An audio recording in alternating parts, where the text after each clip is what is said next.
ராமகிருஷ்ண பரமஹம்சருக்கு வந்துட்டு காசிக்கு போகணுன்னு ரொம்ப ஆசை. அது நிறைய பேர் தெரிஞ்சிருக்கும். ஆனால் இப்போ யங்ஸ்டர்ஸ்க்கு அவ்வளோ தெரியாது, மீடியா இருக்கிறதுனால நிறைய அது போய் சேரும். காசிக்கு போகணும் வந்து ரொம்ப ஆசை. அவருடைய வந்து கோல், ஒரு ஆம்பிஷனே காசிக்கு போயிட்டு அந்த காசி விஸ்வநாத்தை நான் பார்க்கணும். அதுதான் ஒரே ஒரு ஆசை ராமகிருஷ்ண பரமஹம்சருக்கு. அதுக்கு அவர் வந்து அர்ச்சகர், பூஜாரி. பணம் நிறைய கொடுக்குற இருந்தால் கூட அது வந்து இப்போ பண்ணது கிடையாது. அவருக்கு வந்த வருமானத்தில் அதே வந்து பல வருஷங்கள் சேவிச்சு அவர் வந்து காசிக்கு வந்து போகும்போது போகிற வழியில் பார்த்தா நிறைய ஏழை மக்கள் வந்துட்டு வந்து கஷ்டப்படுறாங்க, அவங்களுக்கு சாப்பாடே இல்லை.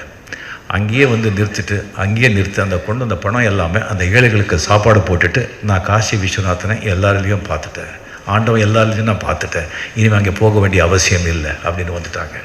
ஸோ ஆக எல்லாருடைய இதயத்திலையும் எல்லாருடைய மனசுலையும் எல்லா ஜீவன்களிலையும் அந்த ஆண்டவன் இருக்கான். அந்த ஏழைகள் உதவி செய்கிறது, அவங்க ஹெல்ப் பண்ணுறது, அதுதான் முக்கியம். அது செஞ்சாலே ஒரு ஆண்டவன் செஞ்ச புண்ணியம்.